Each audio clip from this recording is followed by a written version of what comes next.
الصلاة والسلام على رسول الله أعوذ بالله من الشيطان الرجيم بسم الله الرحمن الرحيم السلام عليكم ورحمة الله وبركاته. I thought of you people and I wanted to come and share this with you and through the cameras the rest of the world, but unfortunately the Android phone I had, which had all your telephone numbers inside, got bad. So there was no way for me to let you know in advance as when it comes. So I decided to take the risk and just come and say, if I have even 5 minutes, alhamdulillah, we thank Allah subhanahu wa ta'ala. And then I'll fail on something very great. My brother, I know him very much. He's my guide in Sheikh. Every time I come, he's the one who shows me where to go to buy what. And from what I could not hear the vernacular, but from the vibrations I could feel, I could imagine that he's giving lots of good advice about the Quran. Because I heard the word Quran, about being cover to cover, about how you should respect people who have memorized the Quran. You see, you cannot keep secrets, even though you don't understand. Allah subhanahu wa ta'ala can make the message to infuse. I can make the message to infuse through the person. And precisely, we're going to be talking about one small aspect of the Quran. You see, when the Prophet Mohammed sallallahu alaihi wasallam came, many people were doubting his prophethood. And the Jews and the Christians decided to test him by asking him about the story of the sleepers of Ephesus. Some people who accused their king of not being God, who was claiming to be God, and in those days when he did that, it was the death penalty, which is hanging over your head. So they had to run away. And not having the means to go out of the country, they decided to just go out of the town, hide in a cave, and make dua. And Allah subhanahu wa ta'ala made them to sleep for 300 years. Actually, the way Allah subhanahu wa ta'ala describes it, he says, Salasa mi'ata sinina was dadu tis'a. So they slept for 300 years, and then you add 9. Why did he say that? Because if you calculate the time, you realize that it was 300 solar years or 309 lunar years. So in order to say the two things at the same time, using the two calendars at the same time, it says Salasa mi'ata sinina was that to tis'a, 300 years, and then you add 9. So 300 years, solar years, you add 9 to make it lunar years. Now, but the important thing about this is the miracle that they slept for 300 years. But the people now, the human beings, the way they are, instead of seeing the miracle, they started arguing over nothing. They started arguing about their number. Some said they were 3, others said they were 5, with their dog the 6th, others said they were 7, with their dog the 8th. Allah subhanahu wa ta'ala knows the real number. But what does he do? He does not tell us. يَقُولُونَ ثَلَاثَةٌ وَرَابِعُهُمْ كَلْبُهُمْ. This is verse 18, verse 22 of Surah 18, Kaf. He does not tell us the number. He instead quotes this verse, giving the various opinions of the various people. So in order to show the mystery of the Quran, I'm going to try and put in graphic form all the figures which are mentioned in this verse. And let us see what Allah subhanahu wa ta'ala could demonstrate graphically. Yakuluna thalathatu. So if we make 3 points, 3 dots, warabi'uhum kalbuhum, and the fourth one was their dog, we make 4. Yakuluna khamsatun. Others say they were 5. So we make 5 dots. Wasadisuhum kalbuhum. And the 6th one was their dog. So we make 6. Rajaman bil ghaib. They are guessing about the unknown. Yakuluna sab'atun. Others again said they were 7. وَثَامِنُهُمْ كَلْبُهُمْ. And the 8th one was their dog. So there you have in graphic form all the dots, all the figures which were mentioned in this verse 22 of Surah Kaf. In figures, in the graphic form. It turns out that the total number of dots here is 33. Just like the number of askar we make in our prayers. Now, if we link these dots in a certain way, if we link them in a certain way, then another message comes out. So I'm just going to link the dots. And you see the mystery of Allah subhanahu wa ta'ala in the Quran.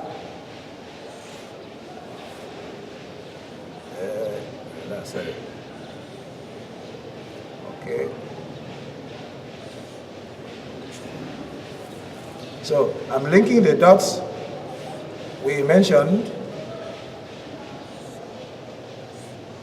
The hand is faster. And this one. Allah subhanahu wa ta'ala has written his name.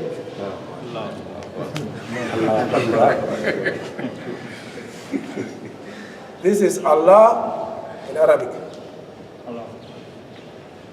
Just like you will see when you fold your hand, you can see alif, lam, ha'un. So Allah subhanahu wa ta'ala has put the trademark. You see when you look at the phone, you see the Techno, you see Philips, you see this. Allah subhanahu wa ta'ala put his own trademark on our bodies because he is a manufacturer in a very artistic way. You see? Just your hand itself also shows Allah subhanahu wa ta'ala. Now, so this Allah subhanahu wa ta'ala is only one and only. We must not divide him. We must not split him into different parts. We must not say Father, Son, Holy Spirit, or Krishna, Ganesh, Lord Silva, or money, power, the mosque. We're going to come to that later. So, now, in order to show the advantages of not splitting Allah subhanahu wa ta'ala, I'm going to fold the paper in such a way that the 4 lines of the paper will write Allah in the same calligraphy which was written in Surah Kaf. So here we go. Just a minute. I get some, just to make sure I see very well. Okay. Now,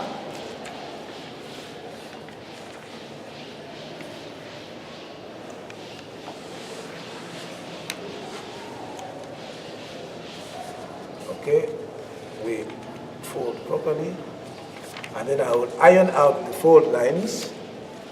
So those are the lines we should write Allah subhanahu wa ta'ala. Iron out the lines, and fold the other one the other way,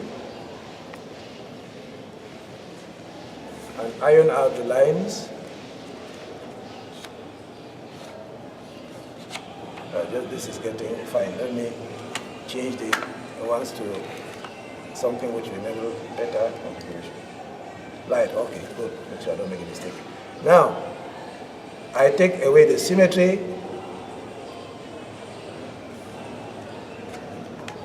I take away the symmetry here. Now I fold this into 3 equal parts because most people divide Allah into 3 parts. So we fold this into 3 equal parts. Iron out the 4 lines. Now when you open the lines, you can see then the various letters. I will draw with the ruler. The edge here, the edge is showing Alif. And the one here, the first 4 line, is showing Lamu. And the second 4 line is the second Lamu.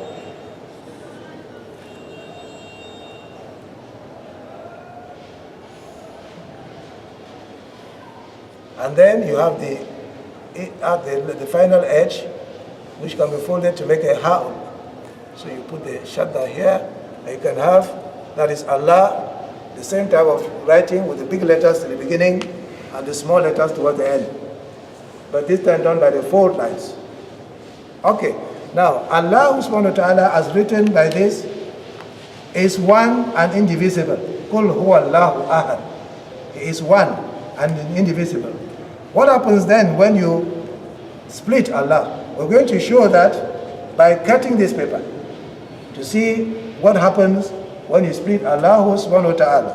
Because Allah subhanahu wa ta'ala has made the consequences of certain crimes to come out even inside the language we're speaking. Now, I'll cut the paper into 3 along the 4 lines, and we'll see what it gives us.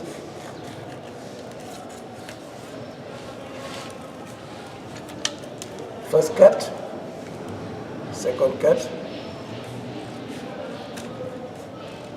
Okay, so now, watch carefully. If you split Allah subhanahu wa ta'ala, you will now have a new God. whose symbol will be symbolized by this.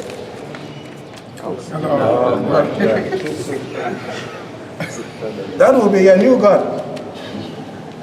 Now, where does that new God lead us to?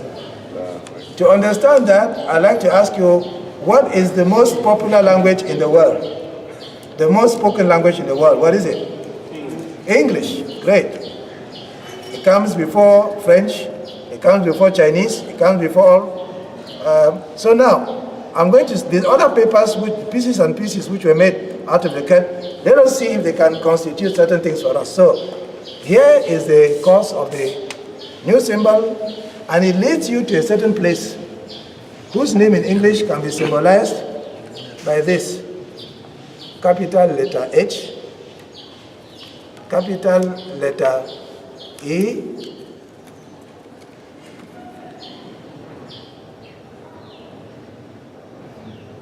and the two L's. Hell. So if you split Allah, it takes you to that as a new symbol, and that will lead you to hell. Now, what is in hell? Let us see if the papers can show us what is in hell. Now, so we have F, I, put that E to the end there. You have R, E, fire. In hell, you've got fire. But you might say that, okay, how about the other people who don't speak English? So, okay, now we can change around the letters like that. We put this one here. Oh, sorry, it's got stone. Put it here, and it becomes feu,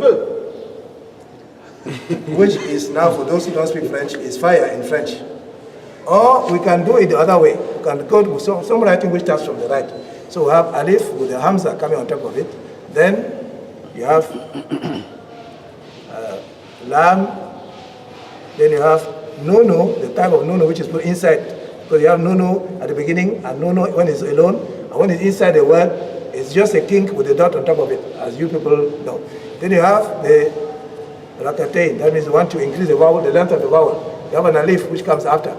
Then you have a ray, and nar, which is Arabic for the fire. So the consequence, don't split Allah. If you split Allah, this will be your new religious symbol, and this will lead you to a place called hell, in which you have fire, fire, or an-nar. Khairu kalam, assalamu alaikum wa rahmatullahi wa barakatuh. But before I finish, I must mention that you understand why shaytan has been doing everything to bring the cross into the religious as a religious symbol of many religions. From Hinduism, the first cross was actually used with a certain god called Tammuz, who was the great-great-great-grandson of Nimrod, whom we all know in the time of Ibrahim alayhi salam. He was Tammuz because he starts with the letter Tau. That letter, which looks like a cross, was used to symbolize that religion. And that is, since shaytan had made a lot of achievement in the time of Nimrod, he is dreaming all the time of bringing back that almost total control which he had. That is why he manipulates, always bringing the cross into various religions which people have to follow. May Allah subhanahu wa ta'ala protect us from the consequences of splitting Allah subhanahu wa ta'ala. Assalamu alaikum wa rahmatullah.